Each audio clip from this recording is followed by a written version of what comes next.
Friends, welcome to our channel tasty travel bites. ఈ రోజు మన రెసిపీ దాల్చా. ఇది హైదరాబాదీ స్టైల్ దాల్చా. అంతేకాదు ఇది పులావ్ ఇంకా బిర్యానీస్లోకి చాలా రుచిగా ఉంటుంది.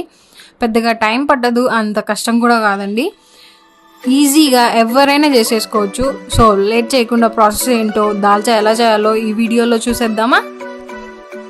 ముందుగా కుక్కర్లో ఒక గ్లాస్ శనగపప్పు తీసుకొని ఒక 2 times బాగా వాష్ చేసి అందులో తగినంత వాటర్ పోసి కొద్దిగా పసుపు వేసుకొని మీడియం ఫ్లేమ్లో 3 విజిల్స్ వచ్చే వరకు ఉడకనివ్వాలి.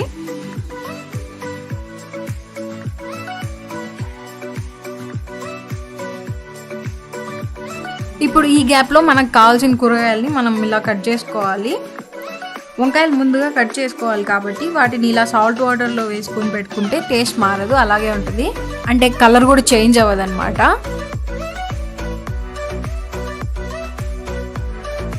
ఇప్పుడు ఉడికిపోయిన శనగపప్పు ప్రెషర్ మొత్తం పోయాక మెత్తగా స్మాష్ చేసుకొని పక్కన పెట్టుకోవాలి.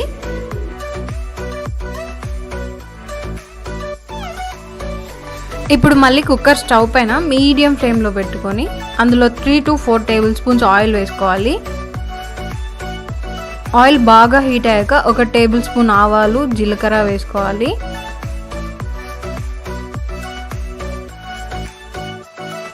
తర్వాత మనం సన్నగా కట్ చేసి పెట్టుకున్న ఆనియన్స్ వేసి 2 ఎండుమిర్చి వేసి ఆనియన్స్ బాగా ఫ్రై అవ్వనివ్వాలి.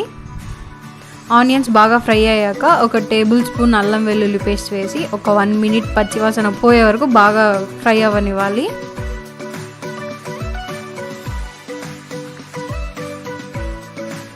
తర్వాత మనం సన్నగా కట్ చేసి పెట్టుకున్న 2 టమోటాలు వేయాలి.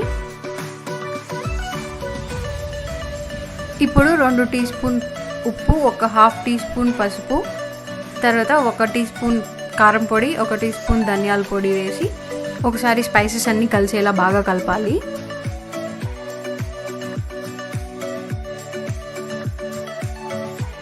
ఇప్పుడు మనం కట్ చేసి పెట్టుకున్న వంకాయలు వేసి బాగా కలుపుకోవాలి.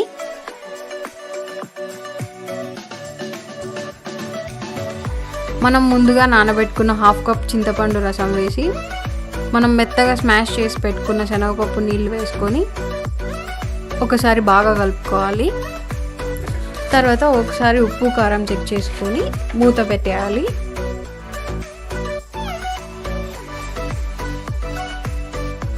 ఇప్పుడు మాత్రం 1 విజిల్ సరిపోతుంది.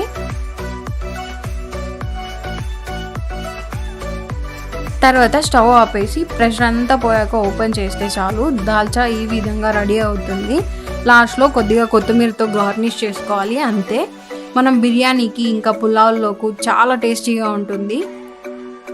అంతే, ఎంతో టేస్టీగా ఉండే ఈ దాల్చా రెడీ. ఈ వీడియో మీకు నచ్చినట్లయితే please like, share and subscribe to our channel.